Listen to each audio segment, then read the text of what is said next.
જય શ્રી કૃષ્ણ. શ્રીમદ ભાગવત મહાપુરાણ એકાદશ સ્કંદ અધ્યાય 30 યાદવ કુળનો સંહાર. પરીક્ષિત રાજાએ પૂછ્યું. મહાભક્ત ઉદ્ધવજી વનમાં નીકળી ગયા પછી પ્રાણીઓનું રક્ષણ કરનાર ભગવાન શ્રી કૃષ્ણે દ્વારકામાં શું કર્યું હતું? પોતાનું કુળ બ્રાહ્મણોના શાપથી નાશ પામ્યું એટલે યાદવ શ્રેષ્ઠ શ્રીકૃષ્ણ ભગવાને સર્વ પ્રાણીઓના નેત્રને પ્રિય પોતાનું શરીર કેવી રીતે તજ્યું હતું? ભગવાનના જે સ્વરૂપમાં લાગેલા નેત્રોને સ્ત્રીઓ પાછા ખેંચી શકતી નથી. કાનના છિદ્રો દ્વારા સત્પુરુષોના હૃદયમાં પેશી ત્યારે ત્યાંથી જે બહાર નીકળતું નથી, જેની શોભા કવિઓની વાણીને ઉલ્લાસિત કરે છે તથા કવિઓને જગતપૂજ્ય બનાવે છે, અને જેની પાંડવ કૌરવ યુદ્ધમાં અર્જુનના રથ ઉપર બિરાજેલું જોઈ મૃત્યુ પામેલા યોદ્ધાઓ તેની સમાનતા પામ્યા છે, તે સ્વરૂપને શ્રી કૃષ્ણ ભગવાને કેવી રીતે તજ્યું હતું? શ્રી સુખદેવજી બોલ્યા. શ્રી કૃષ્ણ ભગવાન તે વેળા આકાશમાં, પૃથ્વી પર તથા અંતરિક્ષમાં મોટા ઉત્પાતો થઈ રહેલા જોઈ સુદર્મા સભામાં બેઠેલા યાદવોને આ પ્રમાણે કહેવા લાગ્યા. શ્રી ભગવાન બોલ્યા, હે ઉત્તમ યાદવો, દ્વારકામાં આ મોટા ઉત્પાતો થઈ રહ્યા છે તે ઘોર અને મૃત્યુ સૂચક છે. એટલે હવે બે ઘડી પણ આપણે અહીં રહેવું યોગ્ય નથી. સ્ત્રીઓ, બાળકો અને વૃદ્ધો અહીંથી શંખોદ્વાર ક્ષેત્રમાં જાય અને આપણે પ્રવાસ ક્ષેત્રમાં જતા રહીશું, જ્યાં પશ્ચિમ તરફ વહેતી સરસ્વતી નદી છે. તેમાં સ્નાન કરી પવિત્ર થઈ ઉપવાસ કરી અત્યંત એકાગ્રચિત સ્નાન, ચંદન અને અર્ધ્ય વગેરેથી દેવોની આપણે પૂજા કરીશું. પછી સ્વશિષ્ટ વાચન વગેરે માંગલિક કર્મો કરી આપણે ગાયો, પૃથ્વી, સુવર્ણ, વસ્ત્રો, હાથી, ઘોડા, રથો અને ઘરના દાન કરી મહાભાગ્યશાળી બ્રાહ્મણોનો સત્કાર કરીશું. આ વિધિ અશુભનો નાશ કરનાર અને ઉત્તમ મંગળ કરનાર છે, કારણ કે દેવો, બ્રાહ્મણો તથા ગાયોની પૂજા પ્રાણીઓના પરમ કલ્યાણનું કારણ છે. શ્રી કૃષ્ણ ભગવાનનું એ વચન સાંભળી સર્વ વૃદ્ધ યાદવો બહુ સારું એમ કહી નૌકાઓથી સમુદ્ર ઉતરી રથોમાં બેસી પ્રભાસ ક્ષેત્રમાં જતા રહ્યા. ત્યાં યાદવોના દેવ શ્રી કૃષ્ણ ભગવાને જે કલ્યાણ સાધન કહ્યું તે સર્વ પરમ ભક્તિથી યાદવોએ કહ્યું.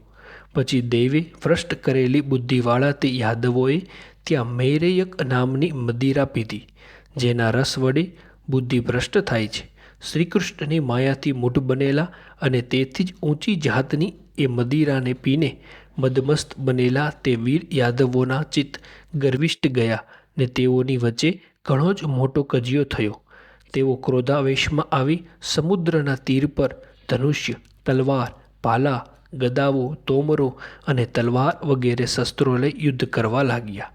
ફરકતી પતાકાઓવાળા રથો, હાથીઓ વગેરે પર બેસી ગધેડા, ઊંટ, બળદો, પાડા, મનુષ્યો તેમજ ખચ્ચરો ઉપર સવાર થઈ જઈ અત્યંત દુષ્ટ મદવાળા બનેલા યાદવો વનમાં જેમ હાથીઓ દાંત વડે મારે તેમ બાણોથી એકબીજાને મારવા લાગ્યા. પ્રદ્યુમન અને સામ, અક્રૂર અને કૃતવર્મા, અનિરુદ્ધ અને સાત્યકી, સુભદ્ર અને સંગ્રામજીત, શ્રીકૃષ્ણનો ભાઈ ગદ અને શ્રીકૃષ્ણનો પુત્ર ગદ તથા સુમિત્ર અને સુરથ, આ યાદવો અતિશય ક્રોધવાળા અને મહાક્રૂર થઈ દ્વંદ્વ યુદ્ધ સામસામા પીડાઈ ગયા. શ્રીકૃષ્ણ મોહિત કરેલા બીજા પણ નિષઠ, ઉલ્મુખ, સહસ્ત્રજીત, સતજીત તથા ભાનુ વગેરે યાદવો મદરૂપી અંધકારથી આંધળા બની એકબીજાની સામા થઈ મારવા લાગ્યા. દાસાહર, વિષ્ણુ, અંધક, ભોજ, સાત્વત, મધુ, વિસર્જન, કુકુર તથા કુંતી વંશના અને અર્બુદ, મથુરા તથા સુરસેન દેશના રાજાઓ પરસ્પર સ્નેહ તજી યુદ્ધ કરવા લાગ્યા. પુત્રો પિતાઓ સાથે, ભાઈઓ સાથે, ભાણેજો મામાઓ સાથે, દીકરીના દીકરા માતાઓના પિતાઓ સાથે, ભત્રીજા કાકાઓ સાથે, મિત્રો સાથે, સ્નેહીઓ સાથે અને નાતાલીઓની સાથે યુદ્ધ કરવા લાગ્યા. મૂઢ બની એકબીજાને મારવા લાગ્યા. એમ યુદ્ધ કરતા બાણો ખૂટ્યા, ધનુષ્યો ભાંગ્યા અને બીજા શસ્ત્રો પણ ઘસાઈ ગયા.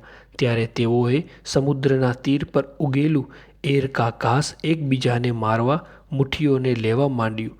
એટલે તે ઘાસ મુઠ્ઠીઓથી પકડેલી વ્રજ જેવી ભૂંગળો રૂપ બની ગયું, અને પછી તો તેઓ એ ભૂંગળાઓથી શત્રુઓને મારવા લાગ્યા. શ્રીકૃષ્ણ તેઓને રોકવા માંડ્યા તો શ્રીકૃષ્ણને પણ મારવા લાગ્યા.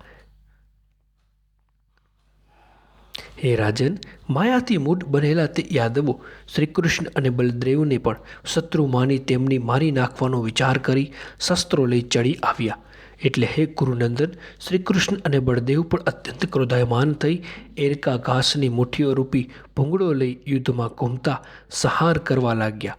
જેમ વાંસમાંથી ઉત્પન્ન થયેલો અગ્નિ બંને બાળી નાખે તેમ બ્રાહ્મણોના શાપથી ઘેરાયેલા અને શ્રીકૃષ્ણની માયાથી મોહિત મનવાળા તે યાદવોમાં એકબીજાની સ્પર્ધાથી ઉપજેલા ક્રોધે યાદવ કુળનો સંહાર કર્યો.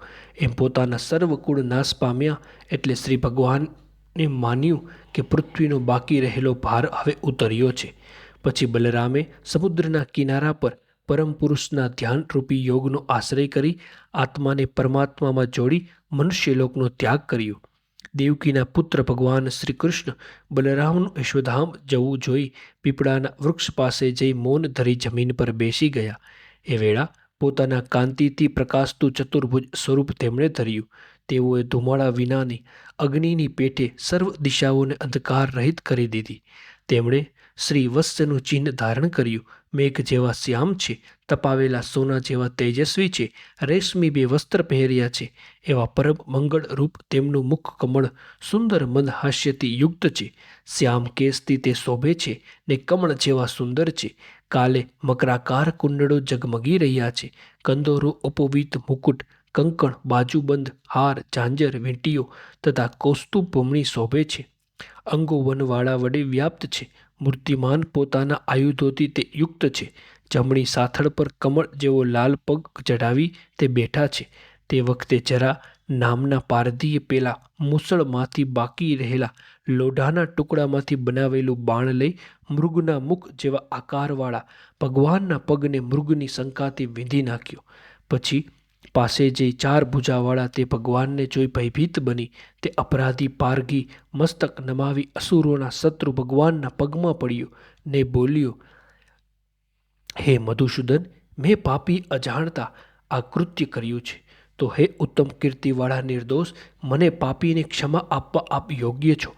હે વિષ્ણુ, હે પ્રભુ, જેમના સ્મરણને મનુષ્યોના અજ્ઞાન રૂપ અંધકારનો નાશ કરનાર કહે છે, તે આપનો મેં અપરાધ કર્યો છે.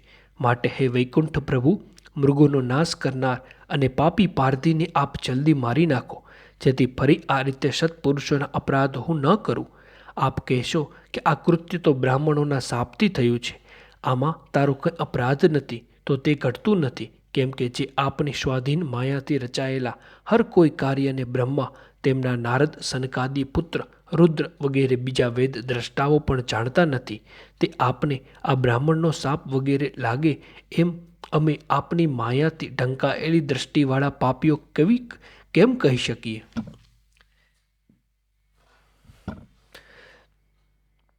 શ્રી ભગવાન બોલ્યા, હે જરા, તું ભય ન પામ. ઉઠ, તે મારી ઈચ્છા જ પૂરી કરી છે. મારી ઈચ્છાથી જ આ કૃત્ય કર્યું છે. માટે તું મારી આજ્ઞાથી પુણ્યશાળીઓના સ્થાન રૂપ સ્વર્ગમાં જા. પોતાની ઈચ્છાથી મનુષ્ય શરીર ધરનાર ભગવાન શ્રી કૃષ્ણ એમ આજ્ઞા કરી એટલે તેમણે 3 વાર પ્રદક્ષિણા ને નમસ્કાર કરી તે પારગી વિમાનમાં બેસી સ્વર્ગમાં ગયો. એ વેળા શ્રીકૃષ્ણનો સારથી દારૂક ભગવાન ક્યાં હશે એમ શોધતો તે માર્ગે આવી તુલસીની સુગંધવાળા વાયુને સૂંઘી તે બાજુ જવા લાગ્યો. ત્યાં તો પીપળાના ઝાડ નીચે બિરાજેલા અને તીક્ષ્ણ કાંતિવાળા આયુધો સહિત સ્વામી શ્રી કૃષ્ણ ભગવાનને તેણે જોયા. એટલે તરત જ તેનું મન સ્નેહથી વ્યાપ્ત બન્યું. તેના નેત્રોમાં આંસુ આવી ગયા અને રથ ઉપરથી કૂદી પડી તે ભગવાનના ચરણમાં પડ્યું અને બોલ્યો, હે પ્રભુ, હું આપના ચરણ કમળને જોતો ન હતો, તેથી મારી દ્રષ્ટિ રાત્રે ચંદ્ર અસ્ત પામે ત્યારે અંધકારમાં ડૂબી જેમ નાશ પામે તેમ નાશ પામી હતી. મને કોઈ દિશાની ખબર નથી અને શાંતિ મળતી નથી.